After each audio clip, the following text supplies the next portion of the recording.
Hello guys, మంచిగా కాదా? పురుగులా కనిపిస్తున్నానా ఏంటి? టైంకి వీడియో పెట్టలేకపోతే అదే రోజు ఏదో ఒక టైంలో వీడియో అయితే పోస్ట్ చేస్తాను. Dedication important. ఇంట్లో పని చేయడం ఈజీ, కానీ ఒక్క మినీ వ్లాగ్ పోస్ట్ చేయడం ఎంత కష్టం. అలాంటిది డైలీ 4-5 పెట్టాలంటే ఇంకా కష్టం. అంత ఈజీ కాదా? లేనప్పుడు బెల్లం వేసుకొని పాలు తాగాను. ఇప్పుడు షుగర్ వచ్చాక షుగర్ వేసుకొని పాలు తాగుతాను. తక్కువైనా పర్లేదు కానీ పాలు మాత్రం ఎక్కువగా ఉండాలి. నాకు అలవాటుగా మారిన పని ఏంటో తెలుసా? వీడియో పెట్టడం. రోజు ఎలా గడుస్తుంది? అందరికి తినడం, తాగడం, ఇంట్లో పని చేయడం. నాకు అలాగా దాంతో పాటు ఎడిటింగ్ చేసి వీడియో పెట్టడం కూడా. అందులో పిల్లలు, ఇంటి పని, వంట పని, మా వారు. నాక ఎడిటింగ్ చేయాలంటే బాబుని ఇలా ఆడిపిస్తే వాడు సపోర్ట్ చేయకుండా. ఇక్కడ వీడియో ఫాస్ట్ మోడ్ లో పెట్టడం వల్ల మీకు అలా అనిపిస్తుందేమో, స్లోగా తినడానికి లేదు, తాగడానికి లేదు, కూర్చోడానికి కూడా లేదు. అసలు విషయం ఏంటంటే, ఒక పురుగుని తీసుకుందాం. అది ఇల్లంతా తిరుగుతుంది, వాకిలంతా తిరుగుతుంది. దానికి ఏం పని ఉంటది మరి? మనుషులకు కాదు కదా. తిని ఎక్కడైనా దొరుకుతుంది. మనం తిని ఇంట్లో దొరుకుతుంది, ఇంట్లో వండుకొని తినాలి. అరే ఇంటి పని చేసి వంట పని చేసి కూర్చున్నానా? కూర్చోగానే పని చెప్తారు.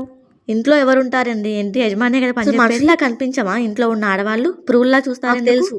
ఆ కోపం వెనుక చాలా ప్రేమ ఉంటది. ప్రేమే కోరుకుంటాం, కోపం మాకెందుకు? వీడియోకి అయితే లైక్ ఇవ్వండి అబ్బా. Thank you.